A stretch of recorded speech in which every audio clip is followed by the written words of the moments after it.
Hello, welcome to the Hot Seat. I'm here with Professor Tony Travers. We're here to talk about the recent conference season. Welcome, Tony. So is this the most important conference season we've seen in the last 25 years, or is the effect of it on the three main parties being overblown? I think looking back on it, it has been an important conference season. It's very easy in advance of the party conferences for everybody to roll their eyes and say, oh dear, we've got to go to the party conferences. They're all staged. Doesn't make any difference. But actually, if you now looking back at it after the major conferences are all over, though I realise that there are still Plaid Cymru and SNP conferences to come, but if you look back on the Conservative, Labour, Liberal Democrat conferences, you can see now that it did change the political weather, however slightly. Let's go through them, starting with the Lib Dems. What sort of conference did the Liberal Democrats have? I think the Liberal Democrats were aiming very strongly, certainly their leadership was, from the beginning of the process of differentiating themselves from the Conservatives. All the parties now know that they're running into a general election in 2015, and for the Lib Dems, who've been in coalition with this terrible impact on their support in the polls, they're now beginning to look to separate themselves out so that when the election comes, they can say, we did this, or we stopped the Conservatives doing that. So they'll be able to say that they have an identifiable separate position. And indeed more than that, they've begun to flesh out for themselves a position of saying, well, we can control the Conservative Party, we can control the Labour Party, therefore talking themselves into a position where they can be in coalition with either of these major parties if they need to be.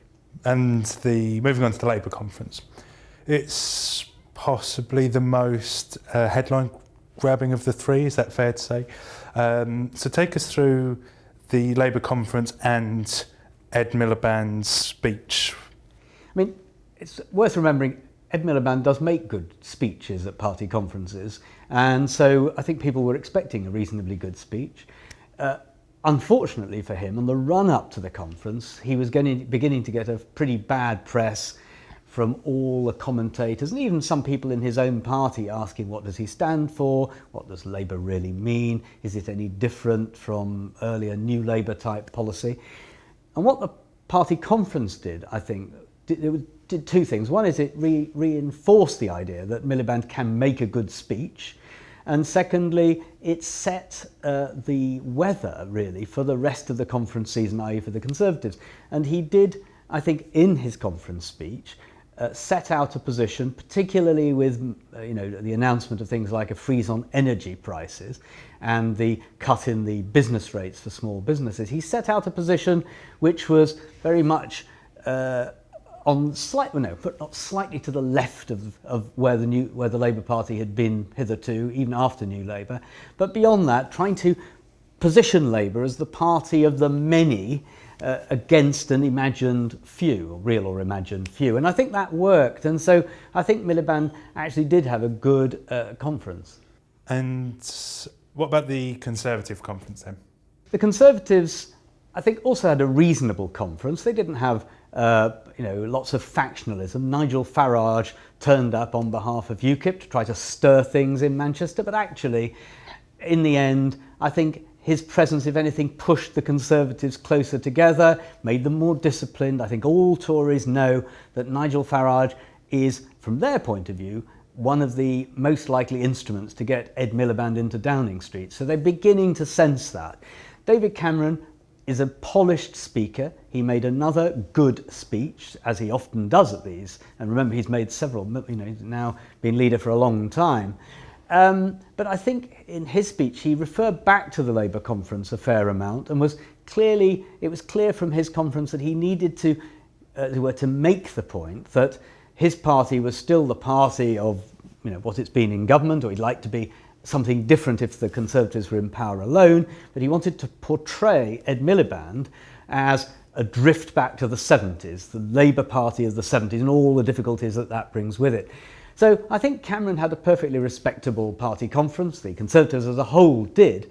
But if you stand back from the three major party conferences, I suspect most people would see Labour as having made the political weather rather more than the other two conferences. So in that sense, it wasn't bad for any of them this year. So now moving on to the issues that have overshadowed the conference. We had Damien McBride's memoirs overshadowing the Labour conference to some extent. That was the intention of the publishers and the serialisers. The Conservative conference, in a way, was overshadowed by two things: the shutdown of the American government and the issues with Ralph Miliband and Ed Miliband and the Daily Mail. So how much of that has boosted Ed Miliband, how much of that has diminished the impact of the Conservative conference, and how much of this has humanised Ed Miliband in a way that he never really achieved before? Damien McBride's book about his time as the super spin doctor to Gordon Brown was clearly a nasty moment for the Labour Party. I'm not sure there were many things in the book that most people didn't know. Most of the general public kind of know politics is not really for faint hearts and the delicate.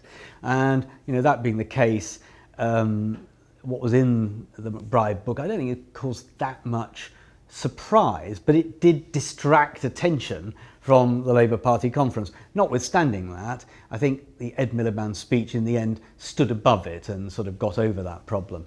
Moving forward to the Conservatives, they did indeed face at the beginning of their conference the shutdown of the American government.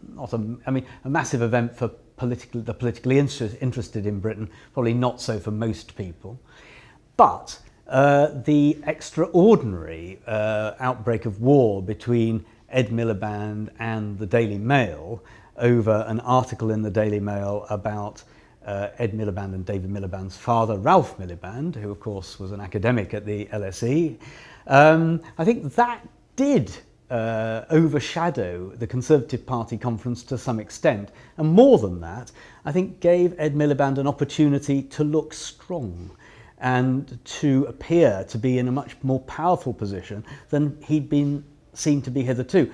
But in fairness to a number of Conservatives, they have come to his support, quite strongly recently. So what it also showed is that the political class, in a sense, took an opportunity perhaps to make a point about the press more generally, in addition to giving Ed Miliband this extraordinary moment to have his say about the Daily Mail and this particular article, which was published a week ago. Is there any chance of there being a legacy, a changed relationship between politics and the press?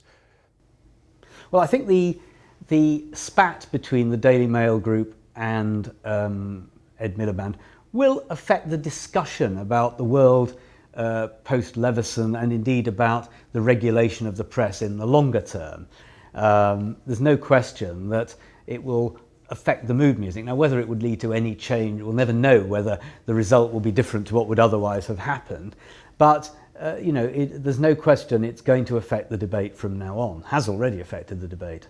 All right, I think that's enough. Thank you very much, Tony Travers. You're off the hot seat.